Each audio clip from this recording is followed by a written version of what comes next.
नमस्कार साथियों, कैसे हैं आप सभी। आशा करता हूं कि आप स्वस्थ होंगे, सुखी होंगे और प्रसन्न होंगे। श्रीमद् भागवत गीता में आपका स्वागत है। हम यहाँ पे समझते हैं कि किस प्रकार से हम अपनी स्थितियों को, अपने भाव को, अपने स्वभाव को, व्यवहार को और हम निर्णयों को लेके कितने भ्रम में रहते हैं, कितने अपने मोह से बंधे होते हैं, जिसके वजह से हमारे निर्णय में जो स्पष्टता है लेने की और अपने ज्ञानी होने की, अपने बोधित होने के मार्ग में जो रुकावट आती हैं वो क्या हैं। अगर इसका बोध हो जाए तो इससे आपको बहुत सारे जगह पे हार नहीं देखना पड़ेगा। आप हर जगह अपने आप को जीता हुआ, अपने आप को सही दिशा में, अपने आप को सही मार्ग पर ले जाते हुए देख पाएंगे। तो इसी बात को समझते हैं और देखने का प्रयास करते हैं कि श्रीमद् भागवत गीता में ऐसे कौन से सूत्र हैं, क्या बताया गया है जो हमारे जीवन में, हमारे जीवन की सारे भ्रम को, सारे शंकाओं को नष्ट करे और हमें सही दिशा में, सही मार्ग पर ले जाए। तो आइए देखते हैं और समझने का प्रयास करते हैं। संजय उवाच, संजय कहते हैं, एवं उक्त्वा अर्जुन संख्ये रथोपस्थ उपाविष्ट विसृज्य शरम चापम शोक शवविग्रह मानसा। संजय बोला कि रणभूमि में शोक से उद्विग्न मन वाला अर्जुन इस प्रकार कहकर बाण सहित धनुष को त्याग कर रथ के पिछले भाग में बैठ गया, अर्थात क्षेत्रज्ञ के संघर्ष में भाग लेने से पीछे हट गया। तो अर्जुन जो है अपना धनुष छोड़कर वो रथ के जो है पीछे बैठ गया, अर्थात क्षेत्र और क्षेत्रज्ञ के संघर्ष में भाग लेने से पीछे हट गया। तो गीता क्षेत्रज्ञ के युद्ध का निरूपण है। ये ईश्वरीय विभूतियों से संपन्न भगवत स्वरूप को दिखाने वाला गायन है। जैसा हमने बताया कि ये वो ईश्वरीय विभूति है, विभूतियों से जो है संपन्न है, जो हमें भगवत स्वरूप को दिखाता है। ये गायन जिस क्षेत्र में होता है वो युद्ध क्षेत्र शरीर है। ये गायन जिस क्षेत्र में होता है वो युद्ध क्षेत्र जो है शरीर है, जिसमें दो प्रवृत्तियां हैं। कौन कौन सी प्रवृत्तियां? एक धर्म क्षेत्र और दूसरा कुरुक्षेत्र। यही डिफरेंस है सजाती प्रवृत्तियां और विजाती प्रवृत्तियों की। तो उन सेनाओं का स्वरूप और उनके बल का आधार बताया। शंखध्वनि से उनके पराक्रम की जानकारी मिली। हमने इसमें सीखा कि इस अध्याय में क्या क्या सीखा, कि सेनाओं का स्वरूप क्या है, उनके बल का आधार क्या है, शंख ध्वनि का जो है पराक्रम की जानकारी क्या थी वो भी सीखी। तदंतर जिस सेना से लड़ना है उसका निरीक्षण हुआ, जिसकी गणना 18 अक्षौणी, जिसको अगर आज के हम टाइम में देखें तो उसे लगभग 6.5 अरब माना जाता है, कहीं जाती है, किंतु वस्तुतः वे अनंत हैं। प्रकृति के दृष्टिकोण दो हैं, एक स्टोनमुखी प्रवृत्ति अर्थात दैवी संपत्ति, ये हमने देखा, बात किया, और जो दूसरी बहिर्मुखी प्रवृत्ति है, जो स्टोनमुखी है वो दैवी संपत्ति है, और जो बहिर्मुखी है वो है आसुरी संपत्ति। दोनों प्रकृति ही हैं, इस ईष्ट की ओर उन्मुख करती हैं, परम धर्म परमात्मा की ओर ले जाती हैं। जो इनके बारे में हमने सीखा कि दैवी संपद और आसुरी संपद किस तरीके से जो है अलग हैं, और जो ईष्ट की ओर उन्मुख करती हैं परम धर्म परमात्मा की ओर ले जाती हैं, और दूसरी प्रकृति में विश्वास दिलाती हैं। पहले दैवी संपद को साध कर आसुरी संपद का अंत किया जाता है, फिर शाश्वत सनातन परम ब्रह्म के दिग्दर्शन और उसमें स्थिति के साथ दैवीय संपद की आवश्यकता शेष हो जाती है, युद्ध का परिणाम निकल आता है। तो अब हमें ये जानना है कि जो अर्जुन को सैन्य निरीक्षण में अपना परिवार ही दिखाई पड़ता है, जिसे मारना है, जहाँ तक संबंध है उतना ही जगत है। जैसा हम देखते हैं कि अगर हम इस संसार से मुक्त होना चाहते हैं, वैरागी होना चाहते हैं, सन्यासी होना चाहते हैं, तो इस हर व्यक्ति का यही मोह बन जाता है उसका परिवार। वो अपने परिवार में इस तरीके से बंधा होता है कि उसे छोड़ना मुश्किल हो जाता है। उसी प्रकार अर्जुन भी है। अनुराग के प्रथम चरण में पारिवारिक मोह बाधक बनता है। अनुराग के जो है प्रथम चरण में आप देखेंगे कि जब आप भजन करना स्टार्ट करते हैं तो जो प्रथम चरण होता है वो बड़ा जटिल होता है, मुश्किल होता है।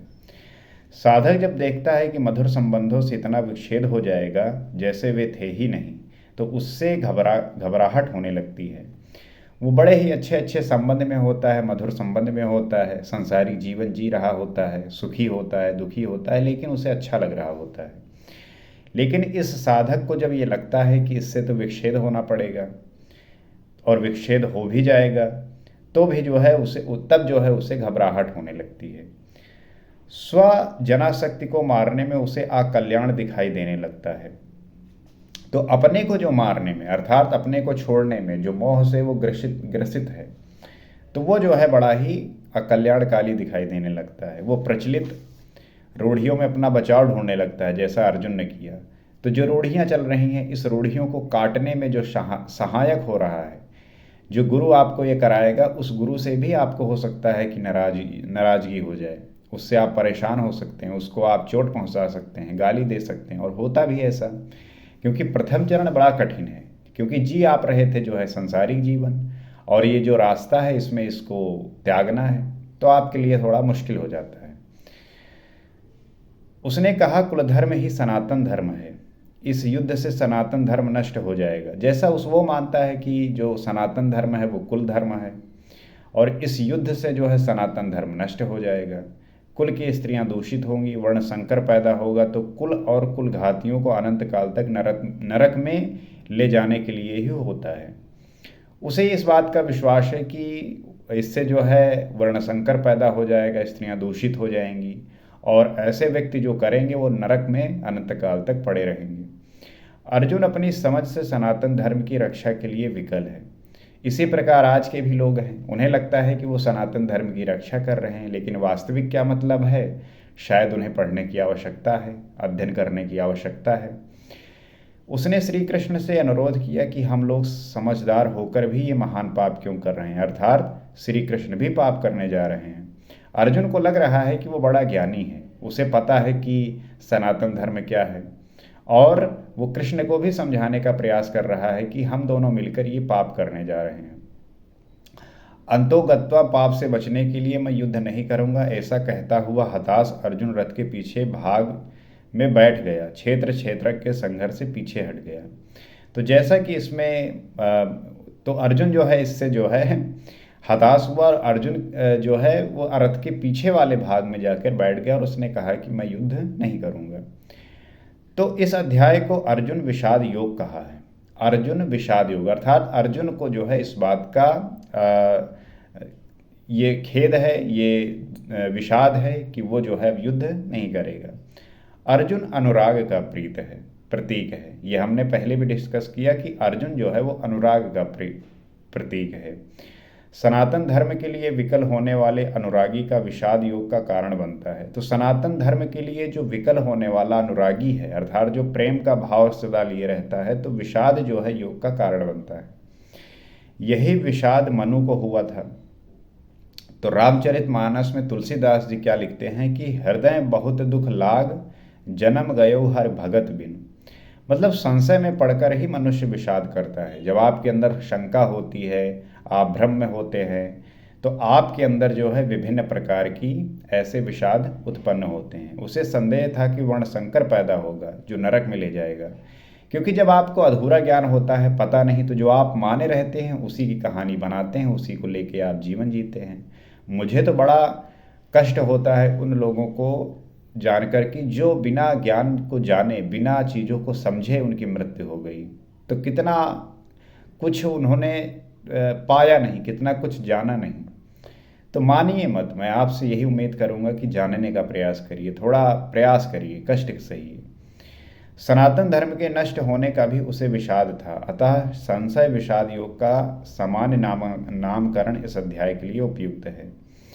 तो यहाँ पे जो संशय बना हुआ था अर्जुन के मन में कि उससे जो है वर्ण संकर पैदा होगा और नरक में जो है रहना पड़ेगा, तो इसे जो है संशय विषाद के योग का सामान्य नामकरण इस अध्याय को दिया जा सकता है।